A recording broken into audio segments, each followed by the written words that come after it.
F around with Flores and find out. That's next on Curveballs and Changeups, a baseball podcast straight out of Sacramento. I'm Steve Harmon, and this is a podcast for Giants and A's fans and baseball fans in general. I played the game, once hit a Grand Slam home run in an over 30 baseball league. I covered the Hum Baby Giants and the Bash Brothers A's as a sports writer in the 1980s and early 90s. I've been a baseball fan since 1967 when a kid down the block introduced me and my brothers to the game of baseball. The convergence of the two teams is perfect, at least for this podcast for now. As you all know, I've been doing separate episodes for the Giants and A's, but for this mid-May series, I can get you all together for a breakdown of this three-game series between longtime Bay Area rivals who are now just a freeway ride away from each other.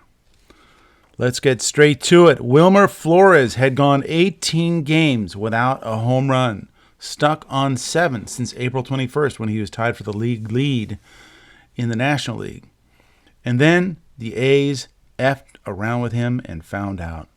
A grand slam home run in the third inning, a 3-run shot in the sixth, and a solo shot in the eighth inning. 3 home runs and 8 RBIs.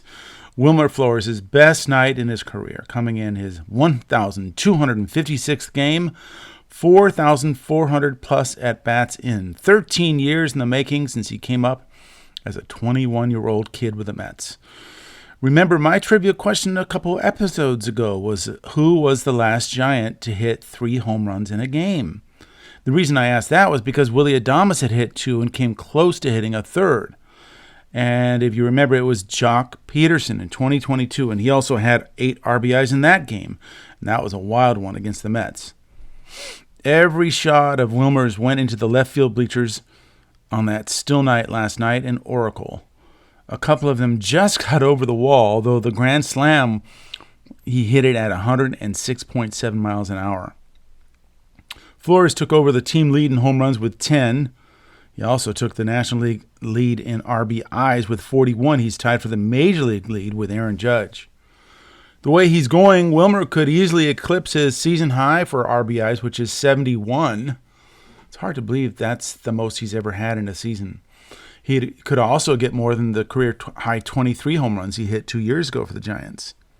And remember, this guy comes cheap. He is getting paid at, $3.5 million this year? It's the last year of his contract, so the Giants might have to be, looking to extend him. That first home run, the grand slam, was all Logan Webb needed and then some. From there, it was mostly a night of celebration and anticipating what Wilmer would do the next time and the next time. But let's take a step back, a 20,000-foot satellite image of the game. This was the first time the A's were in San Francisco as a visiting team from Sacramento. No longer the Bay Bridge series. It's now something along the lines of the I-80 clash. Sacramento against San Francisco. By the time they move to Las Vegas, they'll have to create another matchup for the so-called rivalry week, or maybe they'll just keep up the pretense of the rivalry. I was hoping to get a glimpse of the A's jerseys in the stands, but the camera crew just wasn't into that storyline. They just would not show much of the crowd last night.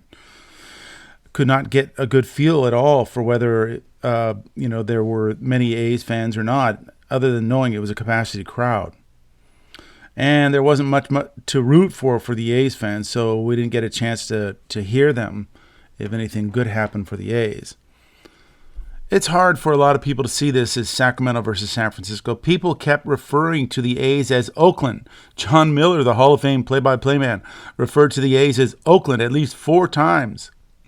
Wilmer Flores called them the Oakland A's, and then when corrected by a reporter, he said, "They'll always be the Oakland A's to me." Some A's fans weren't buying the love. The Giants had created a sign at the gates that said 415 Hearts 510. A's fans said it was the Giants who helped push them out of Oakland, so the nerves are still raw. Maybe when the Giants make their way to Sacramento for the 3-game series here for the 4th of July weekend, they'll get a full realization that the A's are no longer in Oakland. For one, they'll feel the Sacramento heat. For another, the Giants will get a full AAA experience, the small stadium, the long walk across the field to their clubhouse, the fact that they'll have to go to the clubhouse to take batting practice if they're warming up to pinch hit, and that means they'll have to take the long walk in between innings. And we'll see if the Giants fans outdraw A's fans, as most visiting teams have done so far this year in Sacramento. But the games go on. The Giants won 9-1 and are now sitting 7 games over 500 at 26-19. The Dodgers lost, so the Giants are back to 3 games behind them. It's hard to say this, but at least for one game, the Giants look like the adult in the room. The A's look like the kids who had to mind their manners at the big table with the grown-ups. The A's are now 1 game under 500 and have dropped 7 of their last 9 games. Still, they're just 3 games back of first place Seattle. Remember, it was the A's who came in as the much better hitting team, hitting .261 compared to the Giants' .237. The A's also had done very well on the road, winning 14 of 23 games before this one. Actually, they had been 14-7, 14 out of 21 on the road before losing the final 2 games of their series in Los Angeles. But Logan Webb has a way of neutralizing your strengths. He's such a pro. He made a few of the A's hitters look just overmatched. He threw 8 dominant innings, giving up just 1 semi-tarnished run on 5 hits. He had only 4 strikeouts, but did what he has always done best. He got 17 ground ball outs, just 1 fly ball out. After 7 innings, he was only at 85 pitches. I was calling for Bob Melvin to let him go the distance on social media. Let him go for the shutout.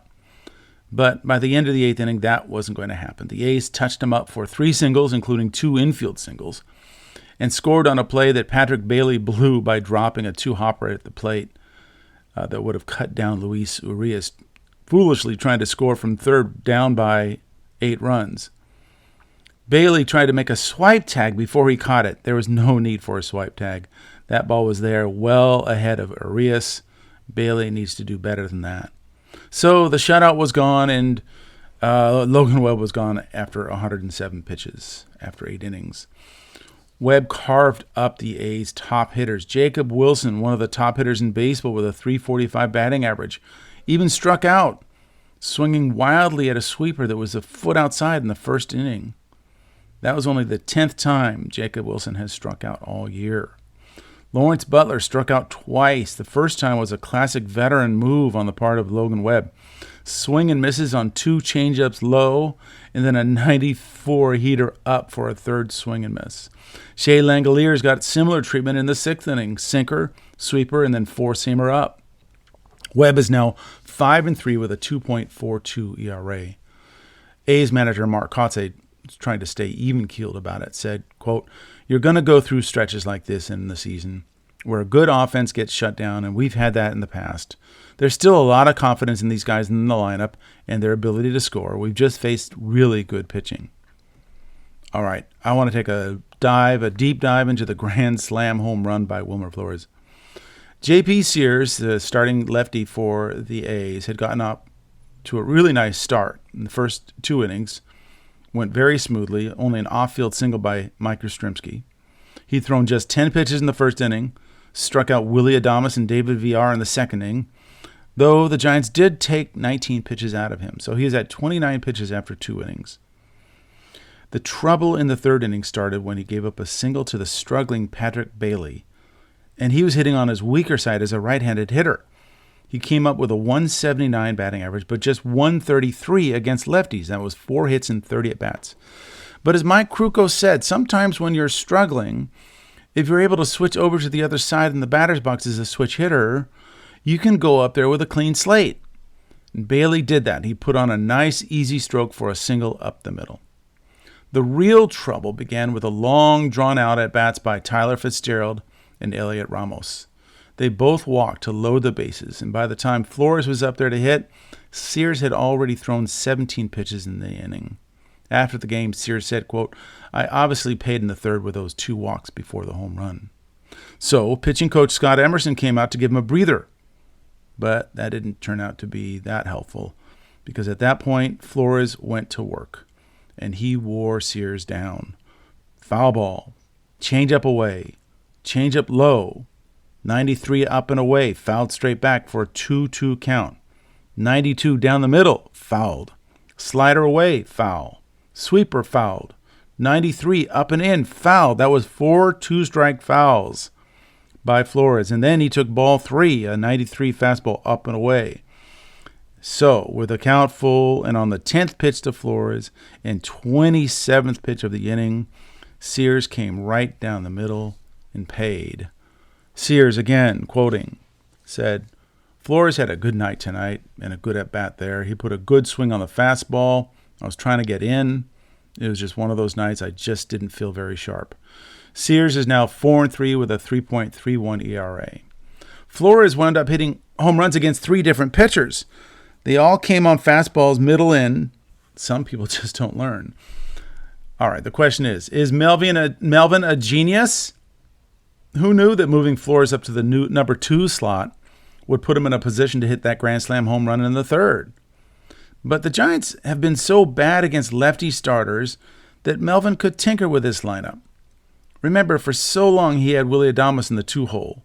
Just the worst decision that he clung to out of a stubborn desire to see his project work.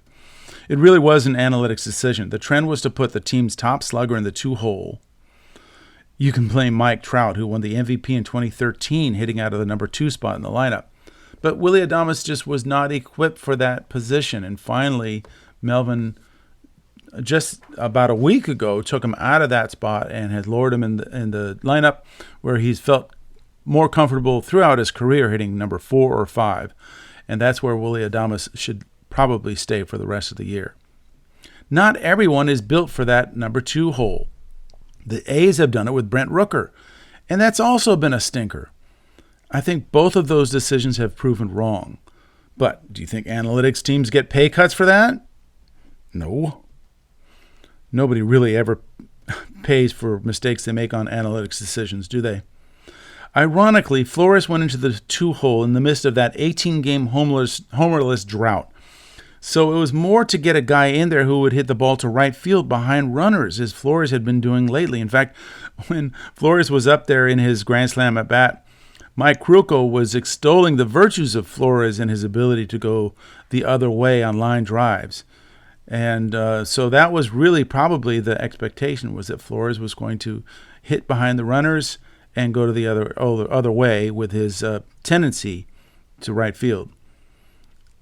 Though he was just hitting 220 against lefties, so even that move seemed almost random to get him in there to hit up in the lineup against a lefty. And it turned out to be only his 2nd game as the number 2 hitter. He had gone 2 for 5 in his other game. 2 things about Wilmer to know. He's great with runners in scoring position. For those who say RBIs don't matter, and I got another Sabre guy saying this yesterday on Twitter, players like Wilmer Flores disprove that. He lives for RBIs and is one of the top hitters with runners in scoring position. Here's the breakdown. He is less motivated with the bases empty. He's hit 229 this year in that situation. With runners on, he's hit 307. And with runners in scoring position, he has a 395 batting average. The other thing to know, Wilmer loves hitting at home. He's hit 378 at home as opposed to his 167 batting average on the road. So, what a day for Wilmer. But it's a new day. Tonight, Luis Severino takes the hill against Landon Roop. Severino is coming off his worst start for the A's, gave up 8 earned runs in 4 innings against his old team, the New York Yankees. That exploded his ERA. It jumped from a respectable 3.62 to an ugly 4.70. But pitching away from home is much better for Severino. At home, he's got a 6.75 ERA. On the road, he's given up just 2 earned runs in 19 innings over 3 starts, a 0.95 ERA. So he is looking forward to going up against the Giants tonight. Landon Roop is making just his 3rd start at home out of 9 starts. He threw well in his first home game, but then was hit around in his second, so not really a big handle on how he does at home yet. He's coming off a bad stretch overall, giving up 11 earned runs in 18 and a third innings over his last 4 starts, which is a 5.40 ERA. So both pitchers are definitely looking to get back on track. All right, a couple notes on pitching for both teams. For the A's, there's turmoil in their pitching department. Before the game, the A's sent down one of their starting pitchers, Osvaldo Bido, after he got really roughed up by the Dodgers. That's the second pitcher from the A's starting rotation who's been sent down. Earlier, it was Joey Estes. A's general manager David Force told Martin Gallegos of MLB.com that this year they have higher expectations than previous years. The last 3 years, he said, they were willing to let pitchers take their lumps as they got experience, but now they believe they have a shot at the playoffs and will move quickly to shut down a negative trend. Beto definitely was on a negative trend after starting out with a 2.61 ERA in his first 4 starts. He's been hit for an 8.74 ERA over his last 5 starts. Kotsay said he wants Beto to work more on swing and miss stuff. Quote, it's a good time for him to reset and identify some areas where he can get some swing and miss. One of those being using his fastball at the top of the zone a little bit more with some more ride. So it'll likely be JT Ginn who replaces Beto in the rotation. They're looking at him returning from his IL stint on Monday to face the Angels in Sacramento. The problem is that he's only just gotten going, only 3 1/3 innings and 63 pitches in his last start.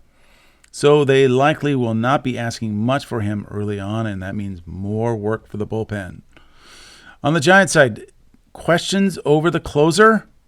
There shouldn't be. Camilo Doval continues to show that he's returned to his all-star form. He's consistently in the strike zone, and he's dominant, as he showed last night when he struck out the side on 12 pitches in the 9th. Ryan Walker brings up cold shakes when he comes in these days. At this point, you don't know if he can throw strikes.